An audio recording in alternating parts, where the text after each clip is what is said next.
Hello, my name is Cuéllar Ledezma, and in this video I'll talk about the main customs and cultural manners I have identified in the region that I live. I live in Colombia, and I'm also Colombian.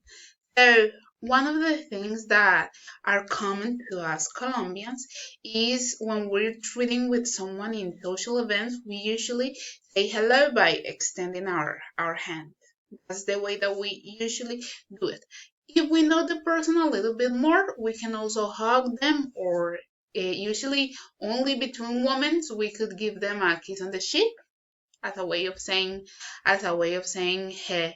hello. While we are treating with someone, we say hello to them, but we also ask small questions about how they have been. The questions aren't too personal, and they don't try to invite the other person's privacy.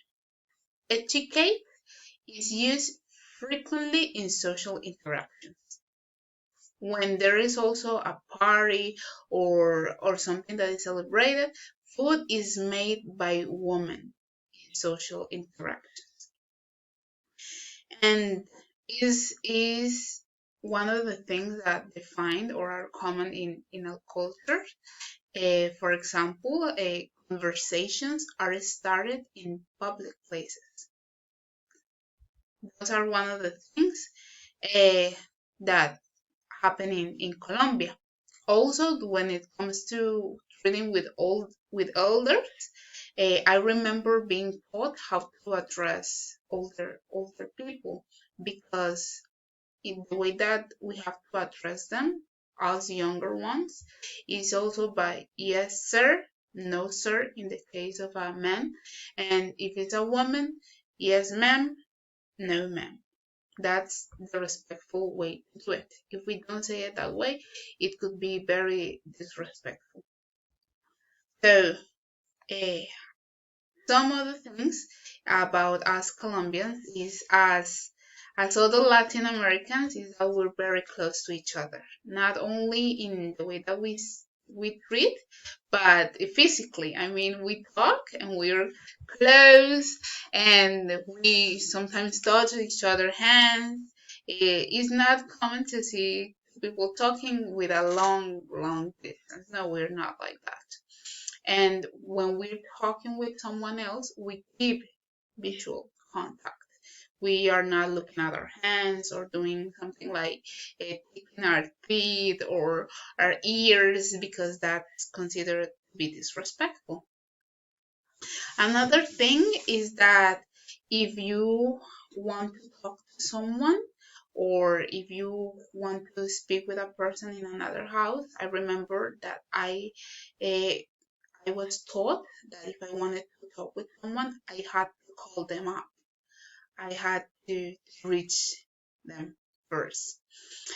And also, if something happened or if a situation was mistaken, I knew I had to talk it over with that person. I had to do the initiative to do that. And if that situation had or involved seeing that person in person, if I asked to see them first, I knew I had to take them back to their houses. That's how I was told. That when treating someone, but uh, only if we're talking about how we address other people. We don't do something disrespectful, like I said. We don't touch our noses or yawn in front of people. And unless someone is very, very close to us, we treat them like I said, sir, ma'am, uh, young lady in the case of the single woman, and that's how we do it. Usually, as there happens in other countries, we use the name and the two last names that we have. But as a way to addressing someone, we could first say only the first name. For example, my name is Cristal Cuéllar Ledezma, but if someone wants to talk to me, they're probably not going to use my full name. They're going to say Cristal and a little bit more Cristal Cuéllar. Okay, but that's a little bit about our culture. Okay, we usually celebrate something with parties. I mean, if there is like a good news, a party with food, drinks, music, and having a nice time. We're very talkative person, extrovert. Of course, not everyone, but that's how it usually happens. Okay, thank you very much for the attention. Goodbye.